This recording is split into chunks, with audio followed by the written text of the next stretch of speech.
नमस्कार दोस्तों, स्वागत है आपका आपके अपने YouTube चैनल मनप्स स्टोरीज में। दोस्तों, एक नई कड़ी शुरू करते हैं जिसमें आपको बहुत सारी कथाएं देखने को मिलेंगी। तो ये कथा है बालक ध्रुव की कथा। किस प्रकार से बालक ध्रुव ने परम पद पाया, उस कथा का वर्णन व्याख्या इस वीडियो के अंदर आपको करके बताई गई है। तो इस जो सीरीज है, जो कथा की सीरीज है, इसको आप जरूर सुनिएगा। कम से कम 60-70 कथाएं हैं जो मेरे पास संकलित हैं, तो उनको मैं आप एक एक करके डे बाय डे आपके लिए लेके आऊंगी। तो एक फिक्स कर लेंगे उन कथाओं का, दिन के उस दिन कथाएं ही आएंगी इस चैनल के ऊपर। तो चलिए बालक ध्रुव की कथा को शुरू करते हैं। स्वयंभू मनु के पुत्र उतानपाद के 2 पत्नियां थी, सुनीति और सुरुचि। बड़ी रानी सुनीति के पुत्र का नाम ध्रुव था और छोटी रानी सुरुचि के पुत्र का नाम उत्तम। महाराज उतानपाद छोटी रानी सुरुचि से अधिक प्रेम करते थे। एक दिन की बात है, महाराज उतानपाद उत्तम को गोद में लेकर खिला रहे थे और सुरुचि वहां बैठी अपने पुत्र के प्रति पिता के स्नेह को देखकर अपने और अपने पुत्र के सौभाग्य पर फूली नहीं समा रही थी। उसी समय खेलते खेलते 5 वर्ष का बालक ध्रुव भी वहीं आ पहुंचा। अपने छोटे भाई को पिता की गोद में देखकर उनके मन में भी इच्छा हुई कि मैं भी पिता की गोद में बैठकर अपने भाई की भांति खेलूं। यद्यपि पिता के हृदय में वात्सल्य स्नेह की कमी नहीं थी, तथापि सुरुचि के भय से उसके सामने उन्होंने ध्रुव की तरफ स्नेहपूर्वक नजरों से देखना भी गवारा न किया। बालक ध्रुव ने पिता को आकर्षित करने की चेष्टा भी की, किंतु पिता का रुख ऐसा रहा मानो वे उस अबोध को जानते तक ना हो। इससे नन्हे ध्रुव को बड़ा दुख हुआ और वह रुआसा सा हो गया। उसी समय सुरुचि बोल उठी, बेटा तुम बड़े अभागे हो, क्योंकि तुम्हारा जन्म मेरे गर्भ से न होकर सुनीति के गर्भ से हुआ है। अब तुम जाकर भगवान की आराधना करो, जिससे तुम्हारा दूसरा जन्म मेरे गर्भ से हो और तुम पिता की गोद में चढ़कर अपनी अभिलाषा पूर्ण कर सको। यह सुनकर ध्रुव को बड़ा ही दुख हुआ। वह रोने लगा, परंतु इस पर भी राजा ने उसे सांत्वना नहीं दी। इसके बाद वह अपनी माँ के पास गया और जोर जोर से रोने लगा। जब दूसरों के द्वारा माता को अपने बच्चे के रोने का कारण मालूम हुआ तो वह भी विलाप करने लगी और ध्रुव से बोली, बेटा तुम्हारी विमाता ने सत्य ही कहा है। यदि तुम अभागे ना होते तो मुझ अभागिन के गर्भ से तुम्हारा जन्म कैसे होता। इससे बढ़कर दुर्भाग्य की बात तो यह और क्या होगी कि तुम्हारे पिता तुम्हें गोद में लेने से लज्जित होते हैं। परंतु यह बात भी बिल्कुल ठीक है कि भगवान की आराधना करने से तुम्हारी अभिलाषा पूर्ण हो सकती है। तुम भगवान की आराधना करो, जिनकी आराधना से ब्रह्म को परमेष्टि पद प्राप्त हुआ है। तुम्हारे पितामह चक्रवर्ती हुए हैं और बड़े बड़े ज्ञानी ध्यानी उनके चरणों की धूल ढूंढा करते हैं। उन्हीं की चरणों की पूजा करो, आपकी अभिलाषा पूर्ण अवश्य होगी। अपनी माँ की बात सुनकर बालक ध्रुव के हृदय में उत्साह का संचार हो गया। वह अपने अंतःकरण को नियंत्रित करके घर से निकल पड़ा। उस 5 वर्ष के बालक को यह पता नहीं था कि भगवान कहाँ मिलेंगे और वो कैसे हैं, परंतु क्षत्रियों का स्वाभाविक तेज उसके अंदर प्रस्फुटित हो गए उठा और अपने धर्म की पूर्ण अभिव्यक्ति होते ही भगवान ने उसे अपनी ओर खींच लिया। भगवान के भक्त ऐसे अवसरों की प्रतीक्षा में अवश्य ही घूमा करते हैं। जहां सच्चा त्याग, सच्ची उत्सुकता देखी, वहीं आकर प्रकट हो गए और भगवान तक पहुंचने का मार्ग बतला दिया।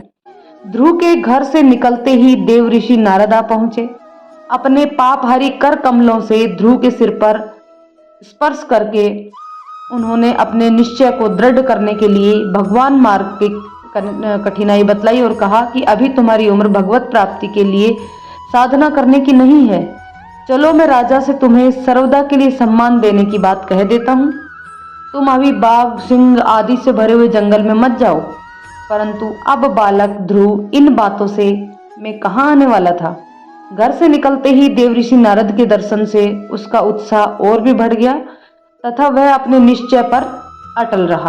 तब देवऋषि नारद ने ध्रुव की अटल निष्ठा और जिज्ञासा देखकर उसे द्वादशाक्षर मंत्र का उपदेश दिया, पूजा विधि बताई और यमुना की पवित्र तट पर मथुरा के पास जाकर चतुर्भुज भगवान विष्णु के ध्यान की पद्धति बतलाई।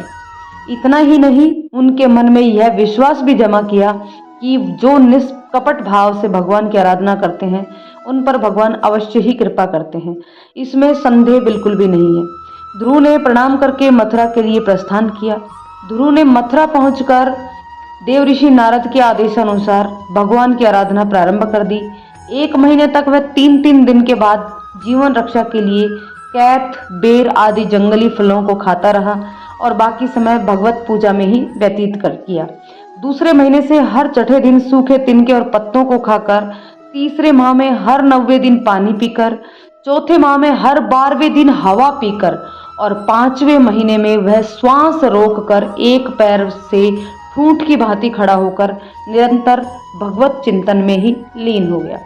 उसके पैर के अंगूठे से दबकर पृथ्वी कांपने लगी।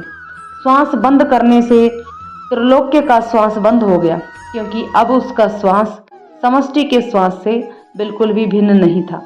सारे देवता घबराकर भगवान के पास गए। भगवान उन सब को आश्वासन देकर ध्रुव के सामने प्रकट हुए। उस समय ध्रुव ध्यान में लीन था, इसलिए जब सम्मुख आए हुए भगवान का उसे पता न चला तो भगवान ने ध्यान में से अपने आप को खींच लिया।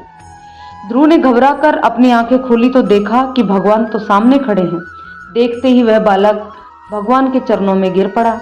भक्ति की प्यासी अपनी आंखों से वह इस तरह से देख रहा था मानो भगवान को पी ही जाएगा।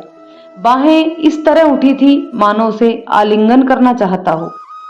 उसकी इच्छा हुई कि भगवान की स्तुति करूं, परंतु कहता क्या, केवल चुपचाप पड़ा रहा। भक्त वात्सल्य भगवान ने उसे उठाया और अपना शंख उसके कपोल से छुआकर अपना संपूर्ण ज्ञान और समस्त शास्त्र उसके अंदर प्रस्फुटित कर दिए। तत्पश्चात वह गदगद कंठों से भगवान की स्तुति करने लगा। ध्रुव की स्तुति से संतुष्ट होकर भगवान ने उसे वह स्थान, वह ध्रुवलोक प्रदान किया जिसे अब तक किसी ने भी नहीं पाया था। फिर उन्होंने ध्रुव से कहा कि अपने पिता के पास जाकर इस जीवन में ही चक्रवर्ती पद का उपभोग करते हुए मेरा भजन करो। आदेश पाकर भक्तराज ध्रुव अपने पिता के पास लौट आया। ध्रुव के वहां पहुंचने पर ध्रुव के स्वागत में बड़ा उत्सव मनाया गया। कुछ दिनों बाद उसे राजपाट देकर महाराज उतानपाद ने वन के लिए प्रस्थान किया। कुछ दिनों के उपरांत ध्रुव के छोटे भाई उत्तम जंगल में शिकार खेलने गए तो वहां एक यक्ष से उनका सामना हुआ। युद्ध में वे यक्ष के हाथों मारे गए। बाद में उनकी माता उन्हें खोजने के लिए वन में गई तो जंगल में दावाग्नि ने उसे भी घेर लिया और वह जलने के कारण उनकी मृत्यु हो गई। अपने भाई और माता की मृत्यु का समाचार पाकर ध्रुव बहुत दुखी हुए। उन्होंने यक्षों की राजधानी अलकापुरी पर चढ़ाई कर दी। वर्षों तक युद्ध चलता रहा। जब युद्ध थमने की कोई संभावना दिखाई नहीं दी तो स्वयंभू मनु ने बीच में पड़कर उस युद्ध को रुकवाया और दोनों के बीच सुलह करवा दी। बाद में यक्षपति कुबेर ने उन्हें वरदान दिया कि भगवान में तुम्हारी अचल भक्ति युगों युगों तक बनी रहेगी। ध्रुव की पत्नी शिशुमार की पुत्री थी। ध्रुव से वे 2 पुत्रों उत्कल और वत्सर की मां बनी। उत्कल पैदाइशी विरक्त थे, अतः ध्रुव के आग्रह पर भी उन्होंने राजपाट स्वीकार नहीं किया। तब उन्होंने अपने छोटे पुत्र वत्सल को राजपाट सौंप दिया और स्वयं वन में चले गए। विशाला नगरी में जाकर एक स्थान पर उन्होंने अपना आसन जमाया और भगवान के ध्यान में लीन हो गए। कुछ ही समय बाद भगवान के पार्षद नंद और सुनंद आदि एक दिव्य विमान लेकर उपस्थित हुए और उनसे अपने पद पर आरोहण करने की प्रार्थना की। ध्रुव चलने को उद्यत हुए तो उन्हें अपनी मां की याद आई।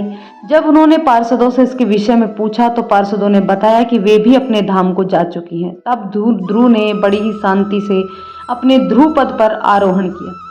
आज भी समस्त ग्रह, उपग्रह, नक्षत्र, ऋषि, देवता प्रदक्षिणा करते हुए ध्रुव के चारों ओर घूमा करते हैं। यह ध्रुव पद अचल और अविनाशी है।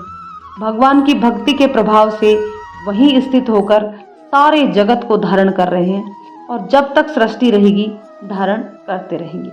दोस्तों, ये बालक ध्रुव की कथा आपको कैसी लगी कमेंट करके जरूर बताइएगा। यदि कथा पसंद आए तो लाइक शेयर करें। चैनल पर नए हैं तो सब्सक्राइब